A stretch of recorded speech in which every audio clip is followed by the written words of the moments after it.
Nú ætlum við að skoða það hvernig við reiknum vegið meðaltal. Við erum búin að skoða hreint meðaltal og meðaltal út frá bilskipti tíðnitöflu og svona. Nú ætlum við að skoða hvað ætlum við að gera ef að mælingarnar hafa mismikið vægi. Til dæmis erum við með þetta dæmi úr glærunum þar sem við höfum einkunn sem reiknuð úr 3 mismunandi þáttum. Þannig að við erum með samvinnuverkefni.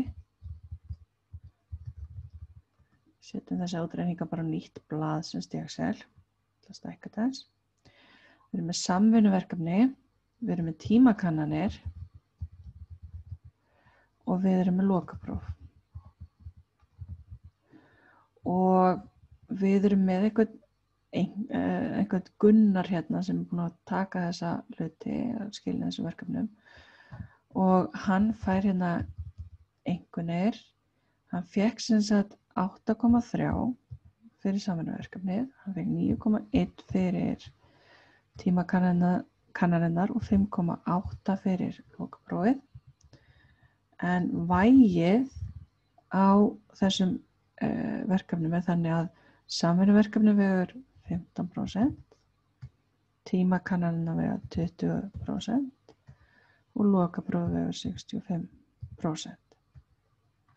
Við getum séð að við smellum hérna yfir þetta, hérna draugum yfir þetta, þá sjáum við heildarsumman er 100%, en ok. Við sjáum semst að lokaprófið vegur meira heldur en hinir þættirnir, þannig að þessi lægri einkunn hérna, hún dregur svolítið niður lokaeinkunna, en við skulum reikna út hver verður lokaeinkunnin. Einkunnin hjá okkur, hún er það sem við myndum kalla X. Vægið er það sem við myndum kalla VAF. Og X sinnum VAF er það sem við fáum við margföldu saman einkunnina, við sem gerum jafnt og smellum á einkunnina fyrir samvinnuverkefnin, sinnum eða stjarna, smellum á vægið fyrir samvinnuverkefnin og ítum að endur. Þannig að inn í lokaeinkunn reiknast út frá samvinnuverkefnum 1,245. Við getum dregið þetta hérna niður og íta átasam og fáum að heildarsumman úr þessum útreikningum er 6,835. Heildarsumman á væginu er 100% sem er bara 1 sem þýðir það að lokaeinkunnin verður þá heildarsumman úr þessu X sinnum VAF. Við getum svo sem deilt með heildarsumman úr VAF-inu, það er yfirleitt þannig að við deilum með heildarsumman úr VAF-inu, en það sem að 100% er bara 1, þá fáum við út það sama eins og við fáum hérna úr þessari hérna samtölu. Þannig að hérna lokaeinkunnin í áfanganum er þessi tala 6,835. Við skulum skoða annað dæmi sem er líka í glærunum að Sigríður bóndi á þannig einhverja kindur. Hún fór með 52 dilka til slátrunar og fekk meðalþyngd sem var 16,72 kíló. Hermann bóndi fór með 71 dilk til slátrunar og meðalþyngd var 16,25. Ásta bóndi fór með 84 dilka til slátrunar og meðalþyngd þeirra var 17,11. Og við ætlum að finna út hver var meðalþyngd dilkana sem þessi 3 bændur fóru með til slátrunar. Ég er sem að setja þennan texta bara hérna inn í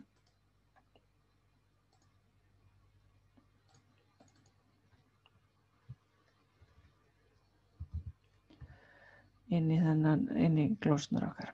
Okay. Þannig að það sem við þurfum að hafa hérna er mjög svipuð tafla eins og við vorum með hérna áðan. Nema eini munurinn er sá að nú erum við með dilka og erum með fjölda hérna frá hverjum bónda. Þannig ég er sem að setja hérna þyngd sem er þá stærðin X hjá okkur. Og við erum með fjölda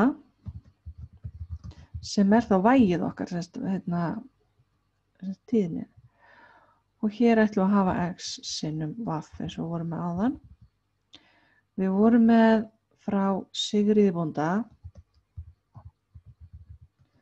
Þar voru við með 16,72 kíló að meðaltali og 52 stykki.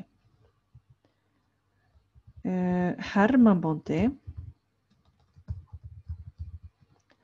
hann kom með dilka sem voru 16,25 kíló og það voru 71 dilkur eða 71 lamb. Og Ásta, hún kom með dilka sem voru 17,11 kíló að meðaltali og þeir voru 84. En við reiknum þetta dæmi samt alveg eins og við gerðum með meðalengunni. Það er að segja að við þurfum að margfalda saman breytun okkar sem er þá þyngd, sinnum vægið sem er þá fjöldi. Og þannig að heildarþyngd allra dilkana sem Sigríður fór með til slátrunar, það voru 869,44 kíló. Við gerum það sama fyrir Hermann og Ástu. Þá sjáum við að Hermann kom samtals með 1153 kíló og Ásta kom með 1437 kíló til slátrunar. Við þurfum að finna samtals hérna. Samtals komu þau með 3460,43 kíló og samtals komu þau með 207 dilka. Þannig að við ætlum að finna meðalþyngd allra dilkana sem þau komu með.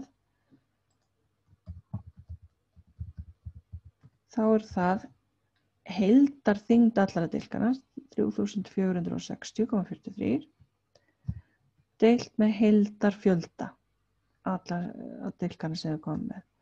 Þannig að meðaldilkurinn var 16,72 kíló. Og þannig gerum við vegið meðaltal.